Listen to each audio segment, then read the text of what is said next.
Welcome बच्चों। तो एक क्वेश्चन सॉल्व करते हैं और ये क्वेश्चन जेई मेन 2025 में पूछा गया है। क्वेश्चन में स्टेटमेंट है the number of integral terms in the expansion of 5 to the power 1/2 plus 7 to the power 1/8 whole to the power 1016 is.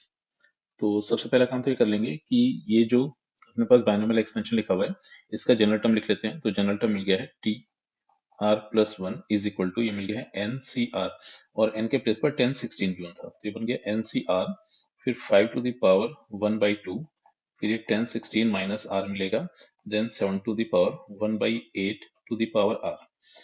अब यहाँ से हुआ ये कि ये जो टर्म दिया गया है ये तो हमेशा एक इंटीजर होगा। अब अपने को अगर नंबर ऑफ इंटीग्रल टर्म्स बताने हैं तो उसके लिए कंडीशन ये होगी कि ये एंड ये दोनों टर्म्स इंटीजर होने चाहिए।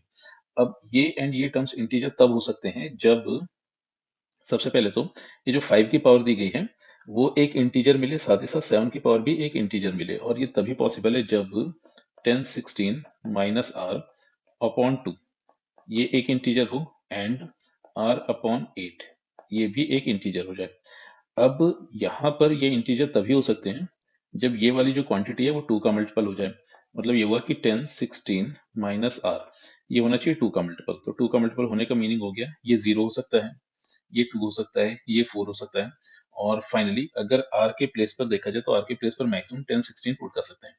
तो ये 1016 ऐसा कुछ हो जाए, या फिर ये जो अपने पास टर्म गिवन है तो r/8 must be N integer, और ये तभी पॉसिबल है जब ये r 8 का मल्टीपल हो जाए। मतलब r की वैल्यू यहाँ से मिलेगी 0, 8, 16, और फाइनली इसको 1016 लिख सकते हैं।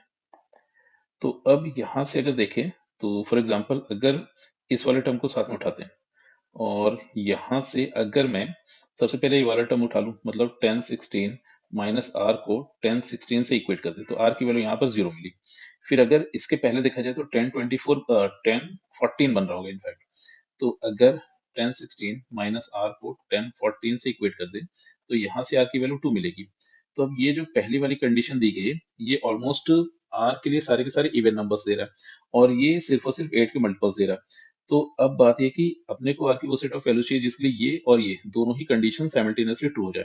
तो अब दोनों ही कंडीशन साइमल्टेनियसली ट्रू होने का मतलब ये है कि आर की यहाँ से जो सेट ऑफ वैल्यूज मिलेंगी वही गिवन कंडीशंस पर एप्लीकेबल हो रही होंगी। तो अब यहाँ से हुआ ये कि आर की इस कंडीशन से जितने भी वैल्यूज मिलेंगी उतने ही इंटीग्रल टर्म्स अपने को मिल रहे होंगे। तो अब एक काम ही करते हैं कि ये जो एक तरह से सीरीज बन गई इस सीरीज में नंबर ऑफ टर्म्स इवेलुएट कर लेते हैं। तो अब इस सीरीज का फर्स्ट टर्म 0 हो गया, और इस सीरीज का कॉमन डिफरेंस अगर देखें 8 हो गया, और इस सीरीज का लास्ट टर्म 1016 दिया गया। तो यहाँ पर अपने को total number of terms evaluate करने हैं। तो ये जो सीरीज दिखी एक एपी की तरह दिखी तो इसमें अरिथमेटिक प्रोग्रेशन अप्लाई कर देते हैं और उसमें नंबर ऑफ टर्म्स इवेलुएट कर लेते हैं।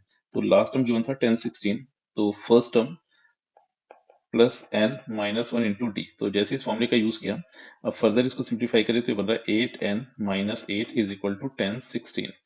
तो फर्दर इसको सिंप्लीफाई करें तो 8n की वैल्यू मिल गई है 1024। तो इसको फर्दर सिंप्लीफाई करें तो n की वैल्यू होगी 1024 डिवीजन में 8।